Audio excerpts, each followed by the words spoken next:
Sa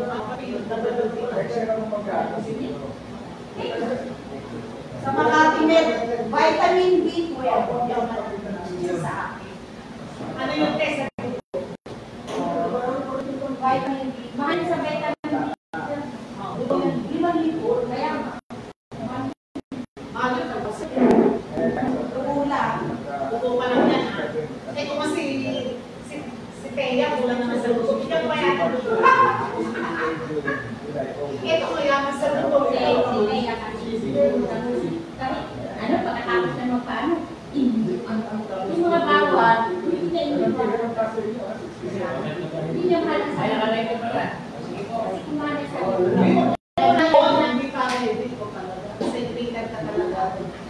Centrated ka talaga. Sige po, number, page 69 po, page 69. Power of your life.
26. Bilis ba ito? Dalawa yung tinignan namin Kuya Joey kanina eh. Kung ano yung mabilis-bilisan. Ano mabilis yan? Mabilis ba? 26. Or all in all. I say you're really enough.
Sabi po yung mga panalangin. Panginoon, marami pong salamat sa kalakasan at panahon na ibinigay mo sa bawat isa sa amin. Marami pong salamat at binigay mo kami muli ng pagkakataon na mag-aral ng mga banal na salita. Ikaw nawa po ang mamuna sa bawat isa sa amin at ang Espiritu Santo o Panginoon. Bigay nawa po kami ng sapat na katalinuhan upang aming maunawaan ang aming pag-aaralan sa gabi ito. At marami pong salamat sa mga biyaya at pagpapalang binibigay mo sa bawat isa sa amin. In Jesus' name we pray.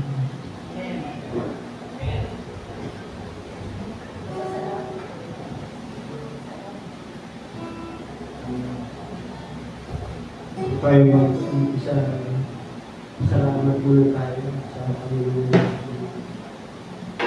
Sa hindi na Panginoon. Itatrabaho. Naragasan. Muna, salamat ako sa Panginoon dahil kami dalawa ng part niya. Ang dami. Salamat salamat sa unang-una sa lusok ka namin, pamilya ko. At sa araw-araw, pagkakapain niya sa buhay namin, si Penny para papasok sa trabaho, patuloy na pasok. Binanawi lagi siya. Salamat Panginoon. Sa araw-araw na bagong gising, importante na kahinga pa tayo ng ayos. Minsan din nahihirapan ako humingi. Pero salamat pa rin Panginoon. Nakagising pa rin ng ayos sa kalakasan. Salamat sa mga biyaya sa araw-araw na nagkatalob niya sa amin. Yun lang po. Maraming salamat.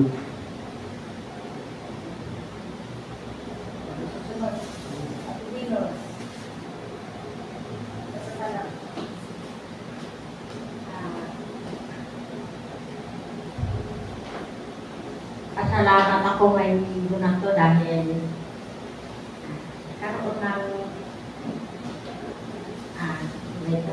kahit sa sobrang pagod, hindi ako binigyan ng Panginoon ng ano. Binigyan pa rin niya ako ng kalakasan at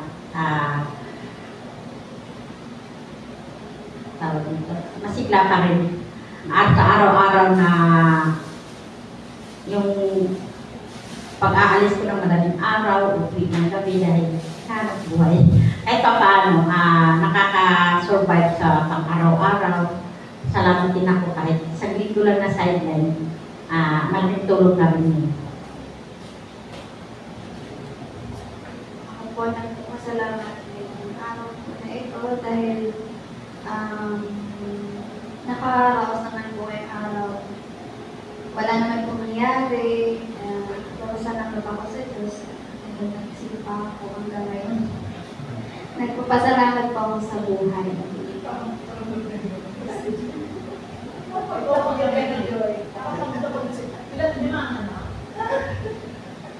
Yes, magandang gabi sa lahat. Ako'y nagpapasalamat din sa Panginoon at narating ko na itong araw ng Friday. At kinarulungan ko kasi last Wednesday, hindi ako nakatid din gawa ng gabi natin matapos yung inaayos yung stock niya. Kasi gagawin kami ng 11 ng gabi din. Kaya hindi na ako talaga nakaya ng pumunta na dito ng Welcolis. Salamat sa Panginoon at binigyan ako ng kalakasan. At nagawa ko yung ginagawa ko. Kaya naman, ako nagpapasalamat dahil sobrang init. Kaya nasa labas ako, kaya nakakayanan ko yung init. Hindi na ako tulad ng dali na kung nasa palagitan ako ng init, ako'y nahihilo. Pero, hindi, wala ang gawat-gawat na eh. Pinaubaya mo lang sa Panginoon. Salamat sa Panginoon dahil tinutugulan ng aking mga panalangin sa Ramyan. At itong gabi, promise ko na makapunta ako sa Bible study. Kaya maraming salamat po.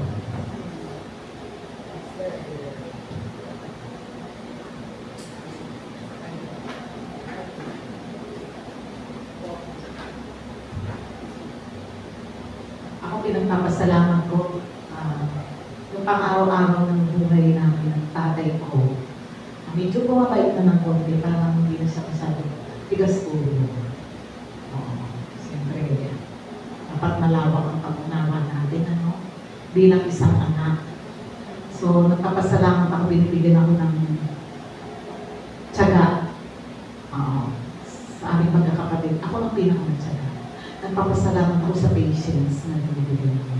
At mga blessings din, sa awa ng Diyos din man ako nagugutom. At binibigyan na pa rin ako ng time. Yung schedule ko nakaayos. Basta palagi dapat may gawain sa church na nakalagay ko. Ayaw niya na pang ano lang. Pang puro-puro ano lang.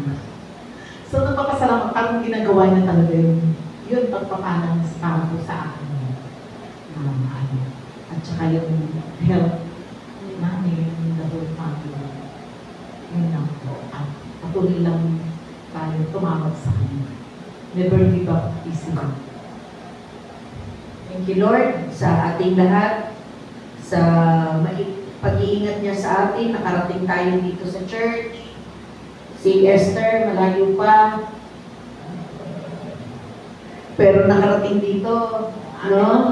At saka makaka-attend sa mga bukas sa kapapainan. Thank you, Lord.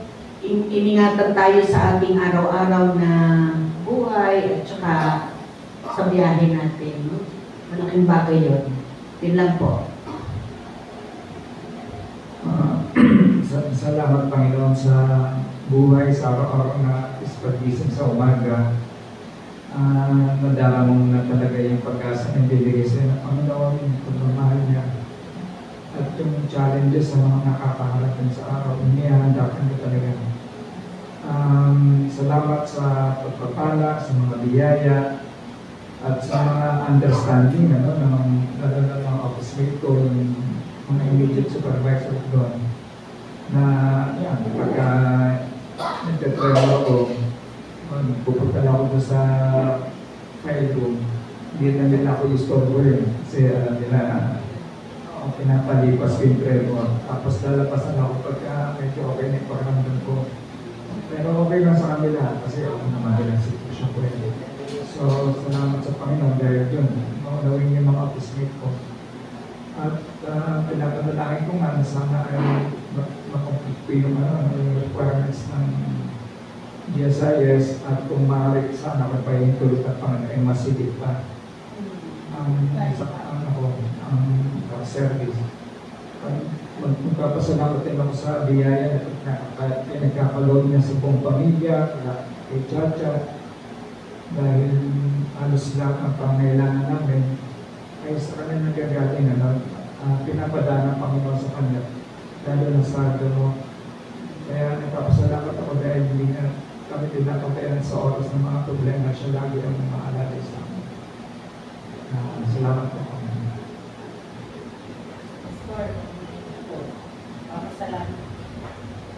Actually, itong week pong ito ay Church Workers Appreciation Week. So, una napapasalamat ako na narito si Ate Esther. Kasi first time ko kung kita makasama sa Bible Study. Pero during my term, first time. So, salamat sa Diyos at iningatan ka. Although hindi naman ikaw nire-require dito, salamat sa iyong pag-ukusa na dumalaw. So, syempre, given sa limitation mo sa time, syempre, malayo-layo ka. Ikaw pinakamalayo. Bata all the way from Bataan. Ilang oras mo biyahe mo kanina natin? 3.5. 3.5 na. Malayo-layo ang Bataan. Layo pa sa Pampanga yan. Pero konting distansya na lang. Well, alam niyo po, ang iglesia kasi ay hindi tatakbo ng nag-iisa lang ang pastor. Kailangan niya ng katuwang. So, thankful po ako na si Kuya Tom, po ang ating council chair, no? Bawat isa po sa inyo kasi hindi ko namin kaya mag-isa yan. So, ang isang bagay lang na pinapapasalamat natin, tutulungan tayo. So, ang isa pong esensya ng pagdiriwang ng Church Workers Week at Sunday ay kung paano po tayo tutulungan. Hindi, kumbaga secondary na lang yung salamat nga. Yung appreciation kasi sa church worker, hindi lang naman nangyayari itong linggo tuwing ganitong okasyon. Kundi kung paano po tayo makikipagtulungan. Yun ang the most thing na pwede natin gawin para i-appreciate ang church worker. Paano tayo makikipagtulungan sa kanila? Isang buko lang ang matakat namin, Pastor. Well, more than that, siyempre, thankful tayo. No? Actually, sa ibang mga churches, may mga pakulong pa sila. Pero para sa akin kasi yung celebration of Church Workers Sunday is kung paano tayo tutulong na. Paano tayo magtutulungan. Mas matimbang yun eh. No? At saka, all the time dapat na-observe natin yan. Kasi ako appreciated ko naman din yung effort ninyo bilang mga miyembro na in small ways, in your own capacities, kumbaga natutugunan din nyo rin yung aming mga needs. Hindi lamang yung usapin ng financial, kundi yung ating pong mutual na ugnayan. Kasi importante po yan. Okay? So sana yun po yung ma-maintain natin. At, oo naman. So, mas para sa akin, mas ganun ko tinitingnan yung celebration ng Church Workers Appreciation Weekend. Sa Sunday, of course, pahinga muna ako sa sermon. Ewan ko lang kung sino mo sa Sunday school. Actually, nag-Sunday si Ate Neris. Sa Sunday school. Sunday school adult, sino kaya mag-volunteer? Si Ate Grace na. Pinuro na yun. Si Ate Neris po, ang Hindi, next Sunday po si Ate Neris.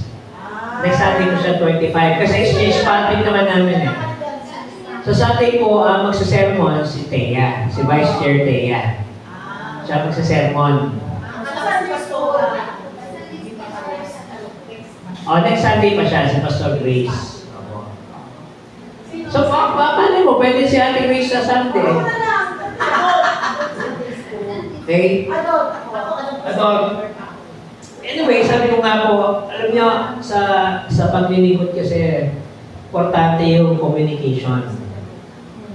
Yung meron bukas na komunikasyon ng pastor at ang miyembro. Kasi pag nawala yun, mahirap na.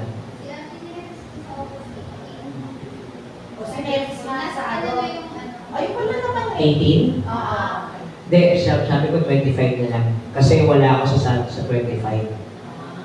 So, adjust mo na tayo, Joy. Binigay ko ng text kay Ate Neris. Yung sa Sunday, mamaya, binigay ko na lang kay Ate Grace, ha? Kaya kung meron ka dyan, pakihan na. Dahil sa Sunday naman si Ate. So, anyway, ayusin po natin yan after ng meeting. After to sa... So yun po, malaking pagpapasalamat po yan sa Panginoon. Na meron tayong bukas na komunikasyon.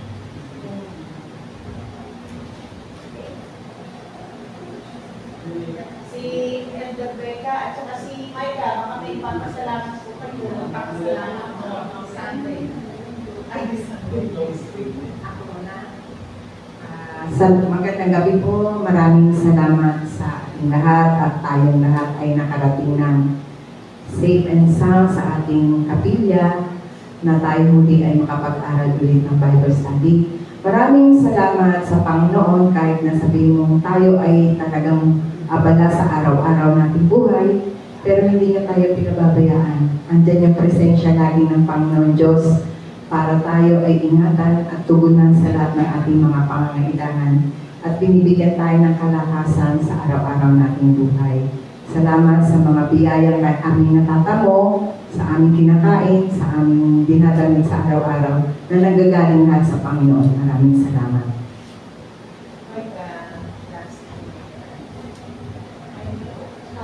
Naman po is, salamat po sa araw-araw na provision ni Lord. Yung provision ni Lord.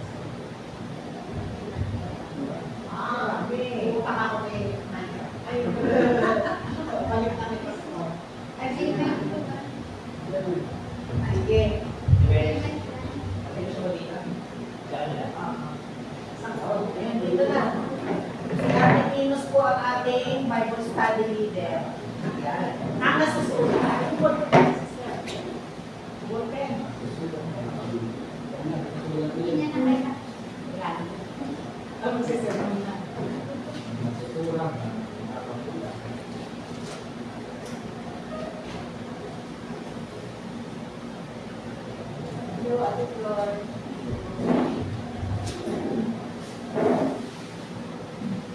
Magandang gabi sa lahat. Ngayon po ay araw ng Biyernes, August 18.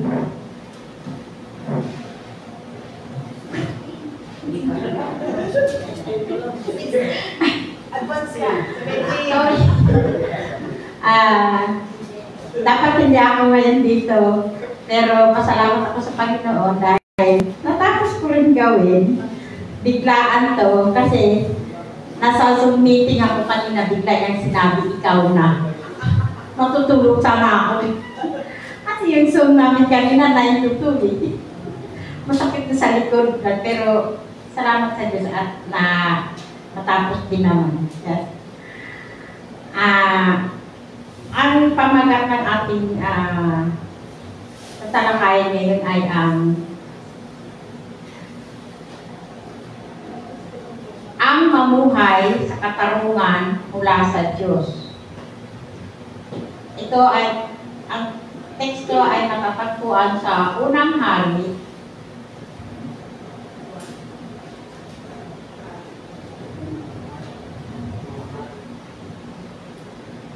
Unang Hari 2, chapter 2, verse 10 hanggang 12. Unang Hari, chapter 2, verse 10 hanggang 12. Namatay si Haring David at inilibing sa lungsod ni David. 40 taon siyang naghari, 7 taon sa Hebron at 30 taon naman sa Jerusalem. Kaya nang maupo na si Solomon sa trono ni David bilang bagong hari, matatag na ang kanyang kaharian.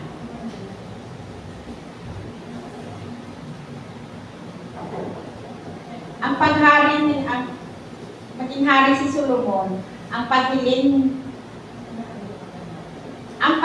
ng karunungan ay tanda rin ng karunungan at ang kakakumbabaan bilang hari o nasa kapangyarihan. Inaasahan natin pag nasa kapangyarihan, ikaw na yung hari, inaasahan natin na yung hiniling ay ang kayamanan.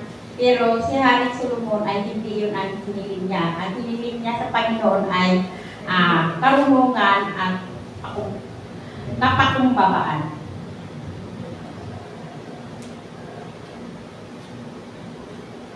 Lakas ng sandatahan o lakas ng katawan. Subalit, dahil sa kanyang haharapin ay isang malahiganting tungkulin. O di siya basta-basta tungkulin, hindi. Malahiganting katungkulan. Kaya ninais ng kanyang puso ang karunungan na magmumula sa Diyos. Kaya mapagkumbaba talaga siya kasi bagamat isa siyang hari, hindi siya nagmataas, kundi nagpakumbaba. Yun ang hiniling niya sa Panginoon, kundi ang pagkumbabaan.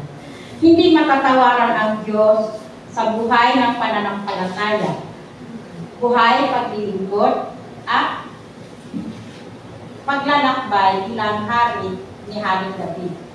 Naglilingkod siya bilang hari sa Israel sa loob ng 40 taon, 40 years, at 7 taon sa Hebron, at 30 taon, 30 years sa Jerusalem. Napakatagal pala.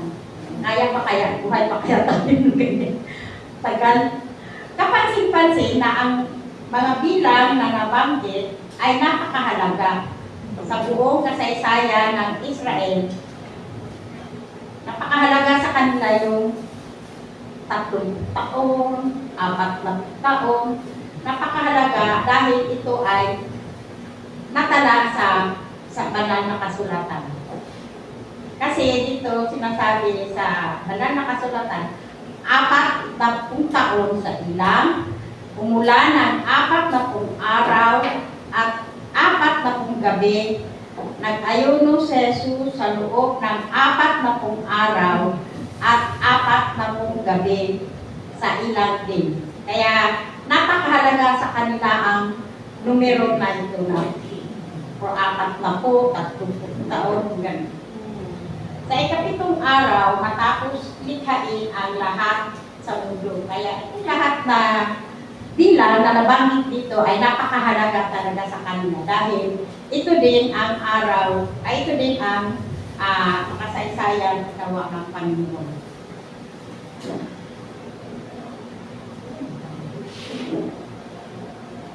Hindi ito gawa-gawa lamang, kundi ayon nasulat sa banal na kasulatan.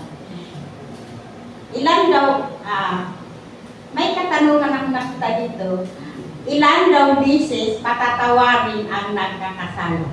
Hindi ko ito, si Pastor mapubahala nito mamaya. Kasi, dapat ko ganun. Ilang beses kung magkasala tayo, ilang beses din tayo patatawarin. Ilang beses din na paulit-ulit din naman tayo nagkakasala. Kaya, hindi rin natin alam, paulit-ulit din tayo pinapatawad. Paulit-ulit pa rin tayo pagawa ng kasalanan. Kaya bahala si Pastor dito mamaya.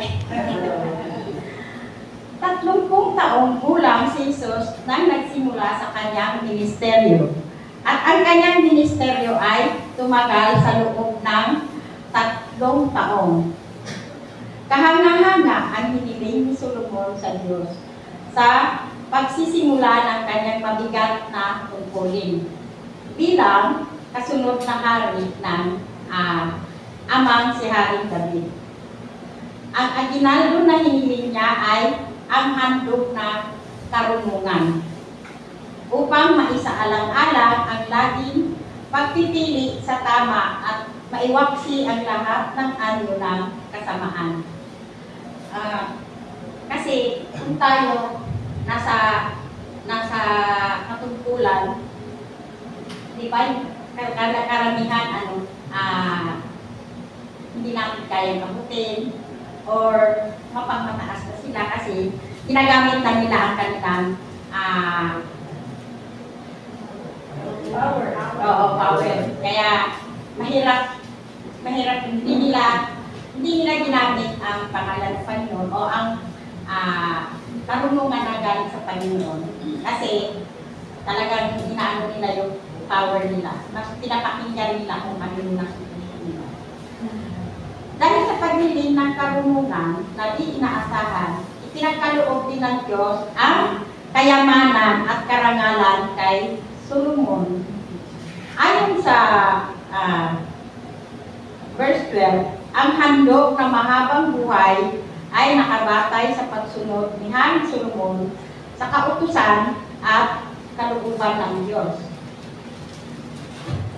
Sa Bagong Tipan, binigyan din ni Apostol Pablo sa sulat ng taga-Efeso ang mga tanda ng pamumuhay sa karunungan ng Diyos na nagsimula sa pamumuhay sa pag-ibig ng Diyos. Ayon sa Efeso 5:2, mamuhay kayong puspos ng pag-ibig tulad ni Kristo. Dahil sa pag-ibig sa atin, inihandog niya ang kanyang buhay bilang mahalimuyak na hain sa Diyos.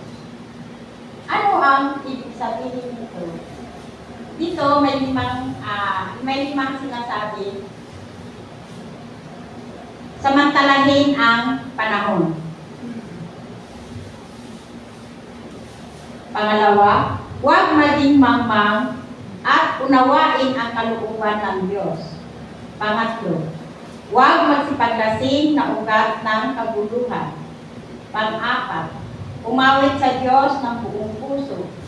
Hindi lamang na aawit, basta na lang aawit. Kailangan nasa puso. At ang panghuli ay laging magpapasalamat. At lagi tayong magpasalamat. Talagang dapat natin gawin ito kasi kung hindi dahil sa Panginoon, wala tayo dito sa mundo. Magpasalamat tayo sa lahat ng bagay, maliit man o malaki. Laging pasasalamat ang ating sinasambit. Kasi kahit man lang makapulot ka ng 5 piso, hindi naman natin alam kung kanino. Pasalamat pa rin tayo kasi kailangan magdagdag na din sa pamatayan. Basta hindi galing sa masama. Dapat pa rin natin pasalamatan. Pasalamatan natin ang pagising natin sa araw-araw, yung pang-araw-araw ng kinabuhay, sa biyahe. Walang katapusan ang ating sasambiting pasasalamat sa Panginoon. Kasi kung hindi dahil sa Panginoon, kung hindi niya inalay ang kanyang buhay dahil sa atin, wala tayo dito sa mundo. Ibabaw. Iyan lamang po.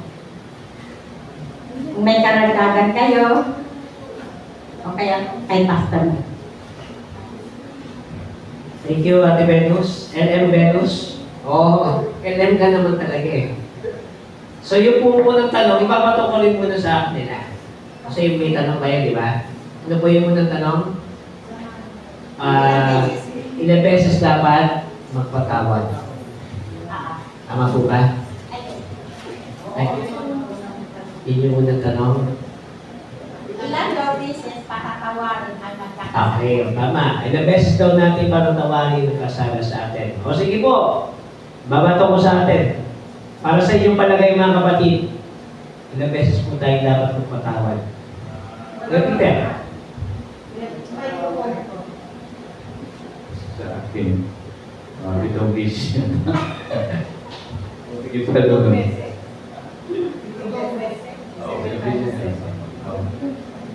Tama yun ito. Itong vision, ito doon.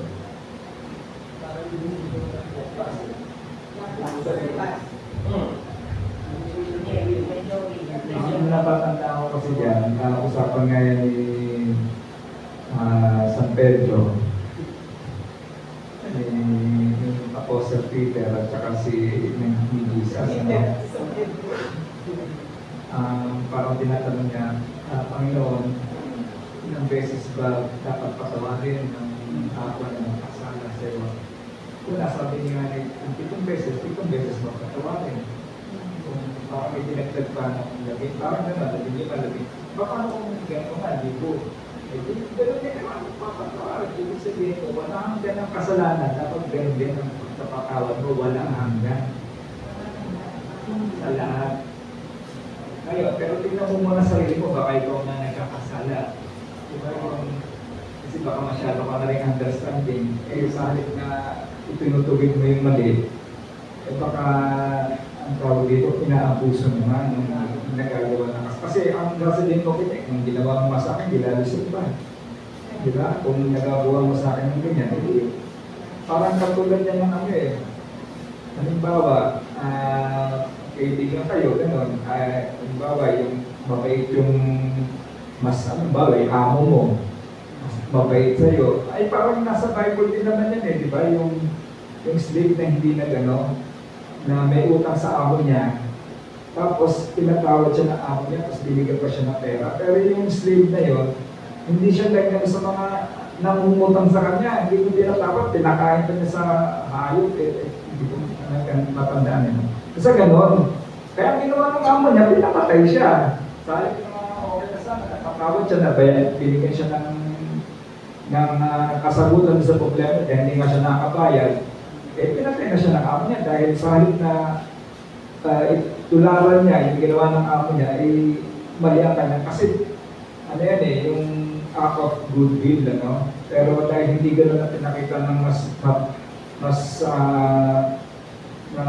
dapat na sumusunod sa kanya, ay hindi gano'n pa. Patulad niya sa ating Panginoon. No? Parang gano'n eh, kung hindi ka naniniwala sa akin, kung hindi mo isasagawa yung aking pag sinasabing ang mga utos, dalawa na naman ang utos niya sa New Testament, di ba? Napakaraming utos. Pero dalawa na lang at lahat yung kumbaga nakaka-capsulate na doon. Yun lang ang kailangan mong gawin. Pero kung nagkulang pa lang, nagkulang ka na, ginawa mo ng lahat ng 10 dapat panahon pa ni Moises, yung 10 utos, sinuway mo na lahat yan. Parang gano'n. So, yun lang ang natatanda ko sa ilang beses na patatawarin. Hindi ko lang alam kung tama. So, nasagot ba yung tanong ng ating Nicolas? Opinion naman yan eh. May pangalawang tanong po ba? Ayan lamang po. Ayun lang ang tanong. Okay. Ako naman po, ilang beses ka magpapatawad. Kaya Kasi sige, sorry. Tingnan niyo po Matthew 18, Mateo 18. 21 to 22. Ayan, para- Mateo 18, 21 to 22. Ayan. Tingnan po natin. Mateo. 8, 21 to 22. Mateo 18. Okay, 18 to 22. Tandaan ninyo, anumang ipagbawal ninyo dito sa... chapter 18 nga po. Verses 21 to 21 to 2. Okay. Lumapit si Pedro at nagtanong kay Jesus, Panginoon, ilang beses po bang patatawarin ang aking kapatid na nagkakasala sa akin? 7 beses po ba? Sinagot siya ni Jesus, hindi 7 beses, kundi 70 ulit na 7. Ano daw? 70 ulit na 7. Ano, magaling ka sa mate, ano? Oo. Hindi. O di 70 times 7, 490 times. Times 7 pa. O, pa-compute. Anyway, ang ibig lang po sabihin dito siguro mga kapatid, hanggat kaya mong magpatawad, patawarin mo, no? Kasi may mga kasalanan po, minsan, mahirap patawarin. Sa totoo lang, kahit na nagpatawad ka na, mas mapalit ang loob mo eh. Parang meron pang, natitirang konti. Hindi mo pa siya totally talagang napapatawad. Over time, sa paglipas ng panahon, doon mo pa lang siya unti-unting, sa totoo lang, napapatawad. Pero yung agad mawawala, hindi. Diba? Halimbawa, nag-away kami ni Joy. Oh. Sasabihin ko, Joy, okay, sorry Joy ha. Oh, ganyan-ganyan. Si Joy, okay lang yun, Ate Grace. Pero yung kanyang loob, masama pa rin. Sa totoo lang. Depende siguro, Ate Venus, sa kasalanan na ginawa at sa bigat ng kasalanan. Ang difference kasi sa Panginoong Diyos, lahat yun pantay-pantay eh. Mali, sabi ko nga, maliit o malaking kasalanan, kasalanan pa rin yun. Sabi mo, Lord, namupit ako, 5 piso lang naman eh. Hindi ko binalik yung sukle. Ay, kasalanan pa rin po yun. Na hindi mo binalik yung nagsobra yung driver. 5 piso na isukli sa'yo. Sa halip na piso lang. 5 piso sinukli. Aba, ay mamaya yung iba, hindi na talaga nagsusoli eh. No. Lalo na kung walang nakakakita. Oh. Naging ganun ba ako? Hindi naman po. Basta sa pera. Balik ko yan. Ngayon, may mga bagay siguro sa oras. Ayan. Ha? Minsan, yung oras ninanakaw natin. Paano paraan? Sasabihin natin, ang oras ng pagpasok ay alas 8 ng umaga hanggang alas 5 ng hapon. Nako, dadating ka, alas 9 na. Alas 10. Oh. Nagnanakaw tayo ng oras. Hindi natin alam. Nagnanakaw. Sino nanakawan natin ng oras? Nag-extend naman daw. Oh. Nag-extend. Well, yun ay kung nagtatrabaho kang empleyado ka. Pero, example, dito sa simbahan, sinabi, alas 8, dadating tayo ay 30. Nako po, 9 o'clock. Ako marami na akong utang kay Lord pagdating dyan. Talaga, sa totoo lang. Oo. Palagay ko po, lahat tayo naman, wala tayong exemption dyan. Dahil may mga bagay talaga na contributing factor ang tawag doon. Anong ibig ko sabihin ng contributing factor? Maaga ka nga gumising, na-traffic ka naman, o di pareho din.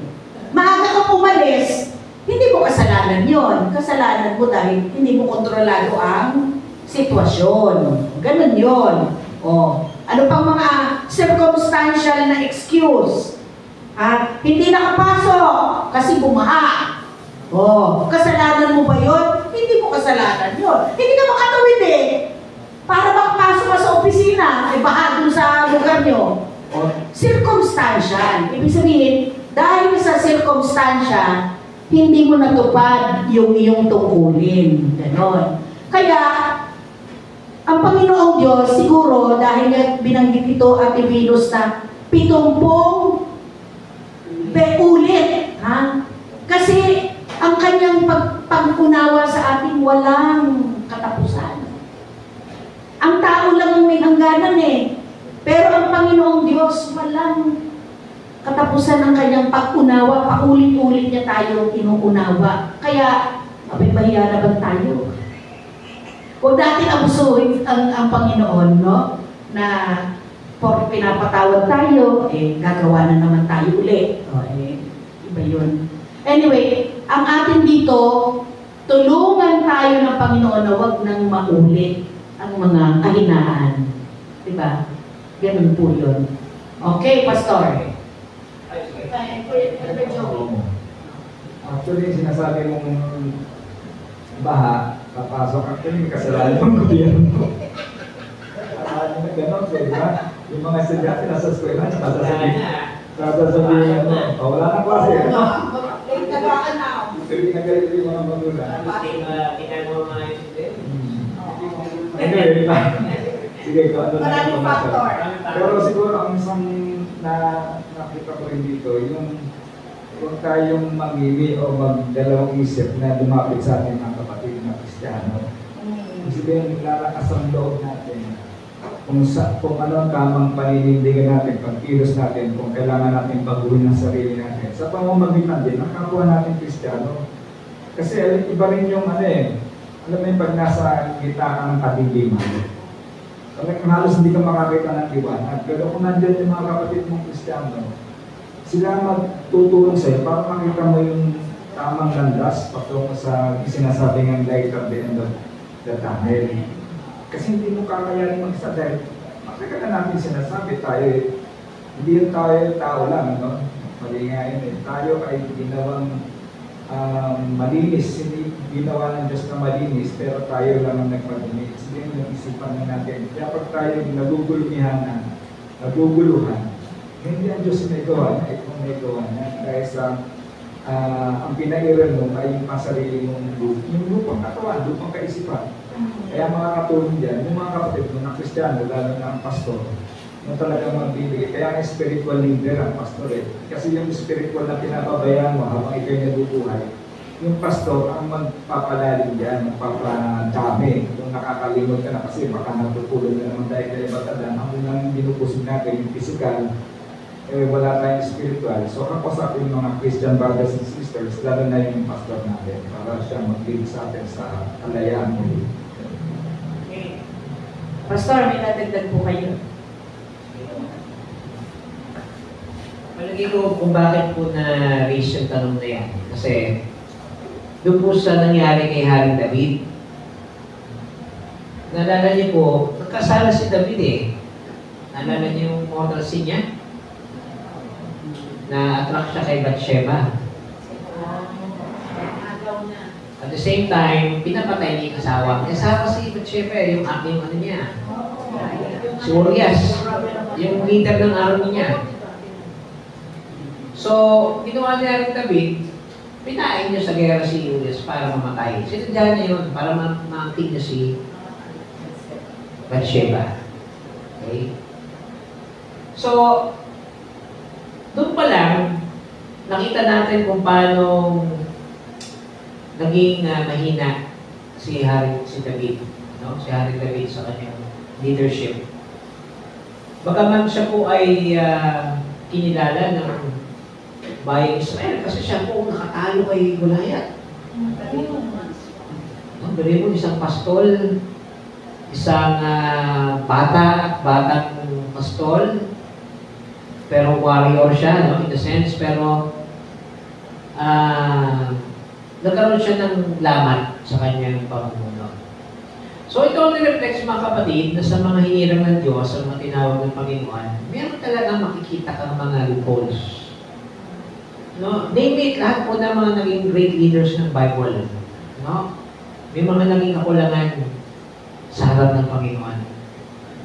Pero dahil nga po mahabagin ng Diyos, binigyan niya ng pagkakataon si David na magbalik loob sa kanya. Pero may mga parusa siyang natanggap. Ano po, marami siyang kaparusahan na natanggap. At tinanggap naman niya ni Haring David.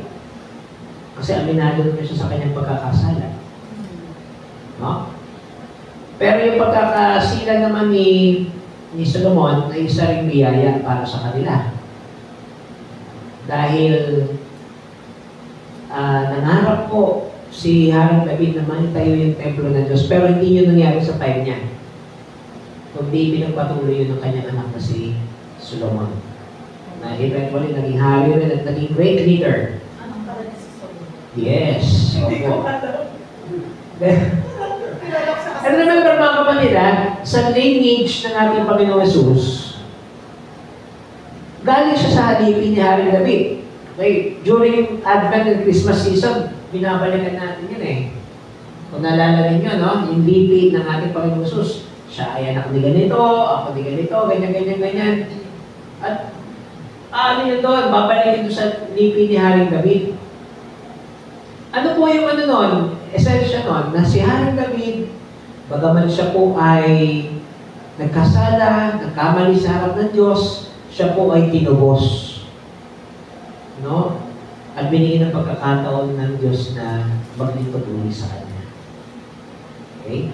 So, maraming beses po sa ating buhay bilang mga mananampalataya na tayong lahat ay makakaranas ng ganyan. And even sa mga leaders po natin. Total naman, Church Workers Sunday, of course, hindi naman sa pinagtatanggol natin yung mga kapwa natin church worker, pero hindi naman kami lahat talagang ganap na perfecto sa harap ng Diyos. No? May makikita at makikita po kayong kamalian at kakulangan sa amin. And ang bagay naman na pinagpapasalamat natin sa Diyos, consistent naman yung kanyang biyaya na binibigay sa kanyang mga lingkod para po maging ganap at karapat-dapat sa kanyang harapan. No? So, two-way process din po yun. Tayo dapat nasusumikap din tayo maging karapat-dapat sa harap ng Diyos. Kasi hindi naman magiging ganap yung kanyang grace o habag sa atin kung wala tayong participation. No? So, kailangan din natin magsumikap na maging karapat-dapat sa harap ng Diyos at sa harap ng ating kapwa. No? Maraming mga kinakilang iwan na mga dati gawi. Ano?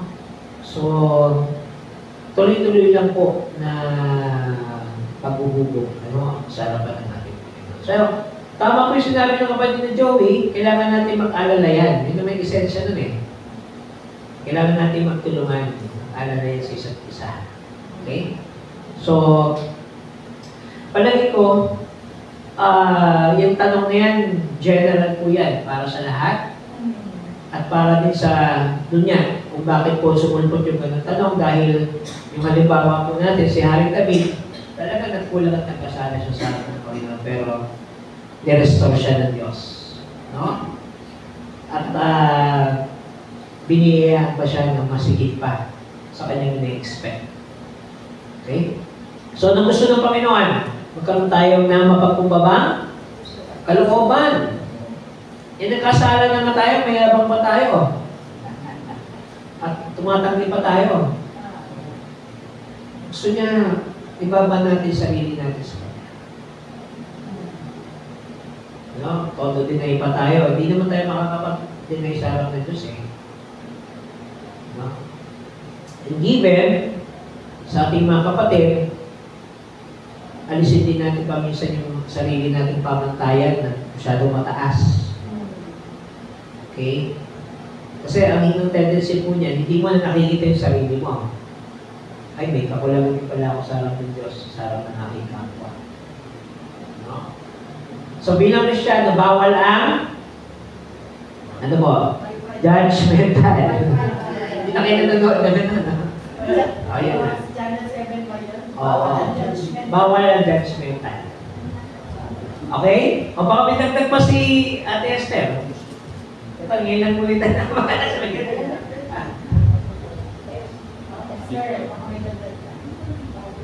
Love and clear na yung sinabing pastor. Basta wala tayo dapat fried chicken.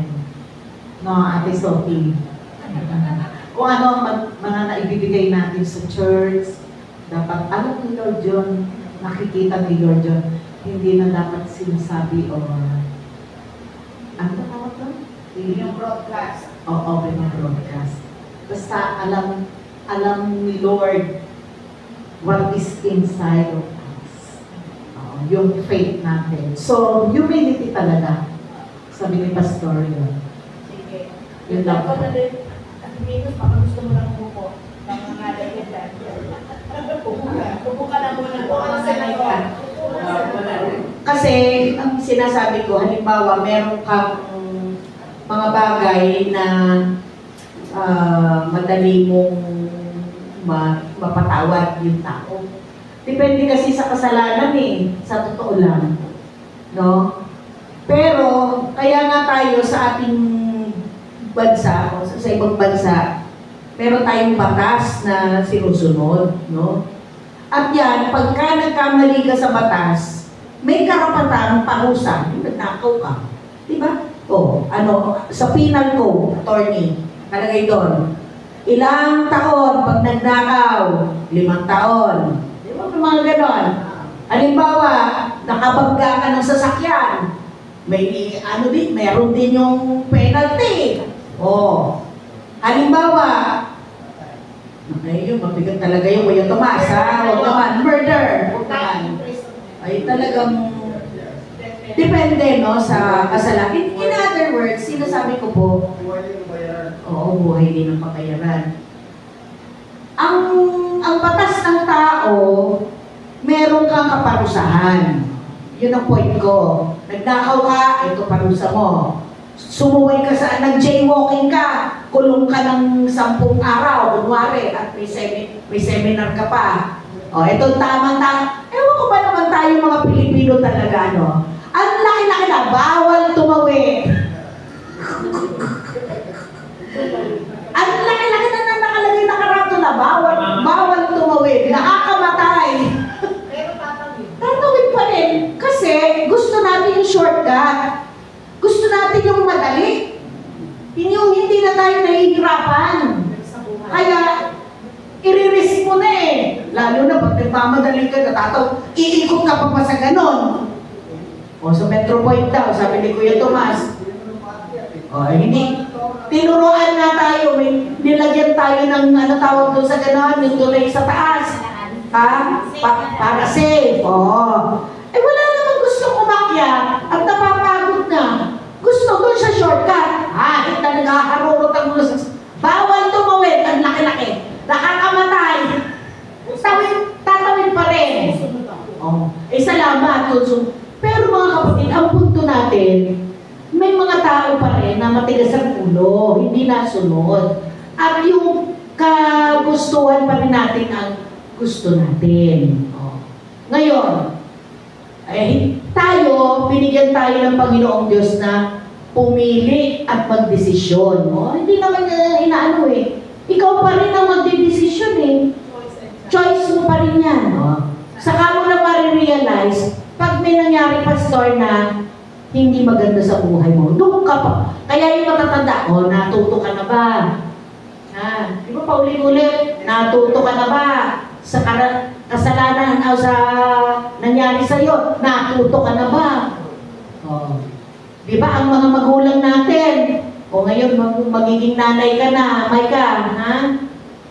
Pag naging nanay ka na, ngayon mo marirealize yung sinabi ng magulang mo, tama pala hindi, kasi magiging nanay na si Maika No?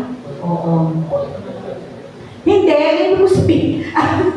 Ang ibig ko lang sabihin, pag naging nanay ka rin, saka mo lang marirealize na tama ang mga sinasabi sa iyo ng iyong magulang.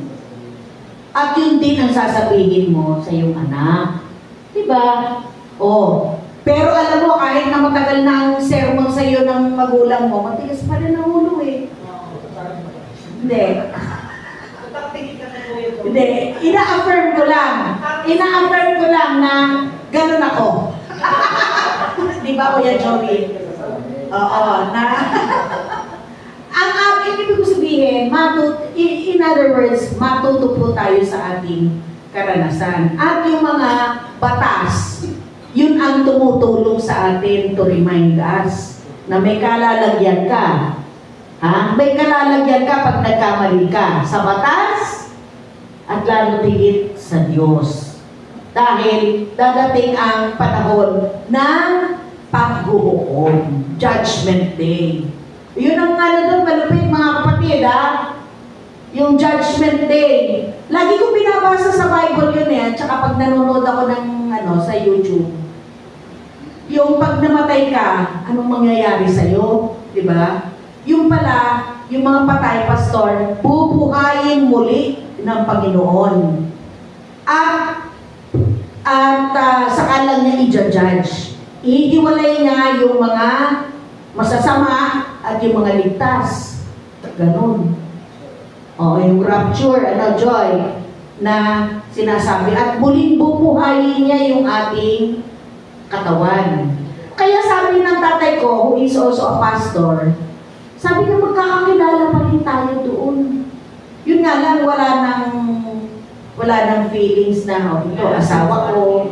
Wala nang ganon. Pare-pareho na tayo. Ito anak ko. Walang ganon. Pare-pareho na ang ating nararamdaman. No? So, ibig sabihin, araw-araw is another day, lagi kong binabanggitan, na tayo ay binibigyan palagi ng Panginoon ng pagkakataon na magbago. Diba? Na magbago. At magpatawad. Ngayon, nasa sa atin na lang yun kung talagang nagbabago. Ha? Kuya Tomas, para kang may hugot dyan. Ano yung Kuya Tomas? Last na. Yung, ilang beses ka patawad ko. Para sa akin siguro, habang tayo mayroong pananampalataya ng Kristiyano. Halimbawa sa isang, habang tayo nabubuhay, away kami si Peter. Unang-una, magpigat ang ko kay Peter. Dahil ako ay isang Kristiyano, kahit mabigat yung niya, patawad ako sa kanya, patawarin ko lang siya, patawarin ko. Kasi sabi, ilang beses pa kita patawarin. Para sa atin, parang ginano ko lang ng sabi ni Jesus, 70 beses kayo patawarin. No? Sa akin, parang habang nabubuhay, patawarin lang siya. Nasa kanya na lang yun, basta sinabi mo na nasa tao na lang yun, bago o hindi. Kaya yung siguro ang naisip ko, habang tayo nabubuhay, kasi hindi na maiwasan dito yung nakasala, di ba? Paulit-ulit habang tayo nabubuhay. Kaya yun ang naisip ko, sabi ko, yun ang nakasulat sa Biblia, ilang beses pa ito patawarin, yung pitong beses yung patawarin. Kaya, isa-isip mo na yun, yung sarili mo na kahit kayo nag-aaway, kung si Peter, ulit-ulit kami nag-aaway, hindi kami magpipisikalan ng kasakitan. Pero pinapatawad ko siya. Pinakausap ko siya na Peter, pinagtatawad niya. Pinatawad ko siya sa tanong kita. Parang yun lang para sa akin kasi siyempre may Kristo ko sa buhay ko, pareho kami. Diba? Habang nabubuhay kami, tagal na. Patawad lang kami, patawad. Yun ang ko. Diba? Tama po. Okay. Sige, Ate Minos, ayun na di ba? Porket nagpapatawad ang Panginoon, para bang malaya pa rin tayo gumawa ng kasalanan. Parang hindi na rin tama yun, di ba, Pastor? Kasi alam na lang, kasalanan, hindi na tayo nagkapatawaran. Bakit uulitin pa? Diba? Kasi ang tao, kung talagang gusto niyang magbago kung gusto. Pero kung talagang wala siyang balak, talagang paulit-ulit, ikakatanda mo na rin yung ganun pa rin. Kaya ako maarap ko lang sa sarili ko, kaya talagang inaamin ko naman ang pag-uugali ko. Yan talaga ako, dahil sa naranasan ko sa pamilya namin minsan. At inaamin ko naman ako, sumasagot ako sa magulang, sa nanay ko. Pero, sumasagot lang ako kung nasa katwiran ako. Bago, pagkatapos kong sumagot, magtatanong ako sa ibang nakakatanda kung tama yung ginawa ko. Tapos, nung palaki na ako ng palaki, paano ko, kasi kung nasa simbahan lagi sinasabi ko, ano yung ginawa mo sa magulang mo, gagawin mo sa'yo, doble, pag ikaw ay nagkaroon ng. Kaya, wala akong ibang ginawa kundi paulit-ulit na hiling sa Panginoon na patawarin niya ako at pilitin ko sarili ko na mapalapit sa nanay ko at sana hindi gagawin sa akin ng anak ko ang ginawa ko sa nanay ko. Pero, parang naging totoo kasi hindi naman ginawa sa akin ng mga anak ko. Kaya, wala akong ibang hiling sa Panginoon kundi yun lang. Kaya, ang inano ko lang sa Panginoon, yung sarili ko. Kung ano ang dapat niyang gawin sa akin, gagawin ko. Yun lang. Kasi, hindi ko naman may pangako sa kanya na hindi ko na uulitin. Kasi, tao lang tayo nagkakamali.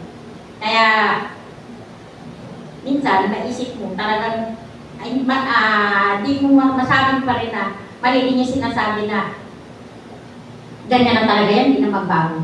May mabago kung talagang gustuhin. Kaya, kasi, naasan lang tayo, lagi naman napapatawad ng Panginoon. Tama. So, ibig sabihin, may pag-asa pa rin magbago habang nabubuhay. Yun ano, habang may buhay, may pag-asa. Kaya ang bilin po ng Panginoong Diyos sa atin, mamuhay kayo ng may pagmamahal tulad ni Kristo. Dahil sa kanyang pagmamahal sa atin, inialay niya ang kanyang buhay bilang mabangong alay at handog sa Diyos. Yan. So yun po ang pinakabuod ng ating lesson ngayong gabi na pinangunahan ni Sister Venus. No? Na tayo ay mamuhay ng naaayon sa pagmamahal ng ating Panginoong Diyos. Okay? Yun po. So, Pastor, may dadagdag pa kayo? Wala na? Okay. Kung wala na po, mga request na request.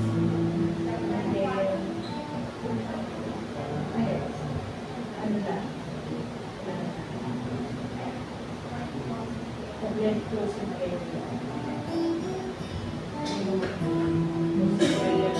Isa mo ng kanta siguro, and our Salamat sa iyo,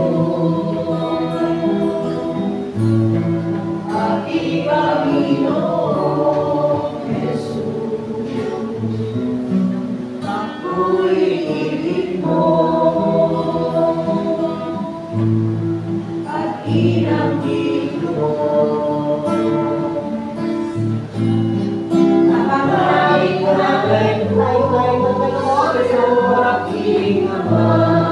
Ay buong buhay ko, puso at kaluluwa, hindi makayanan ang ipagkaloob.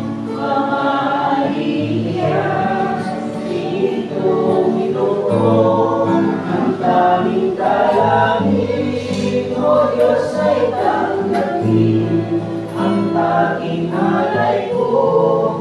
Nawa ay gamitin, di ko lamang amang, wala namang iba pa, ako piniling. Di ko akalain, ako ay bibigyan pansin, at taong tulad mo.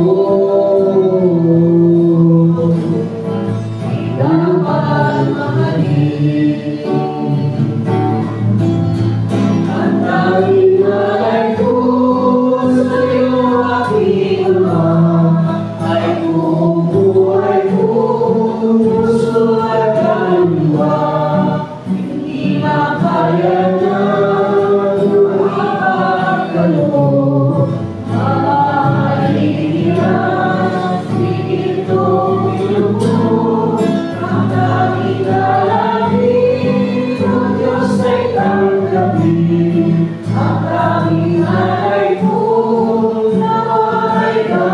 Ito lamang, wala nang iba pa akong hihingin.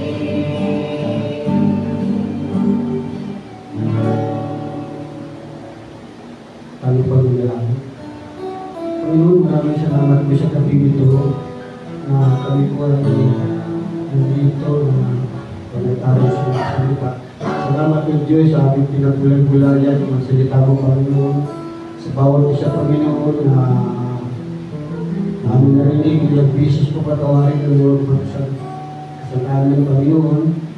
Salamat kami dahil pinarinig dito sa bawat isa sa amin, sa aming pagkisikat sa ibang Panginoon sa bawat isa. Salamat po Diyos sa dito bawat isa, binigyan mo oras upang parating dito sa bahay pa ng bahay Panginoon. Salamat po Diyos sa mga kalakasan sa bawat isa. Hindi Panginoon sa aming paghiwalay po sa mga paghiwalay Panginoon. Samahan mo Panginoon ang bawat isa sa pag-uwi sa kanyang mga tahanan Panginoon ang makarating ng matiwasay Panginoon. Salamat po Diyos sa patuloy ito sa lahat ng gawa sa buong Panginoon. Salamat po Diyos sa kasan. Ito po isamot dalangin sa pangalan ni Jesus na aming tagapagligtas. Amen.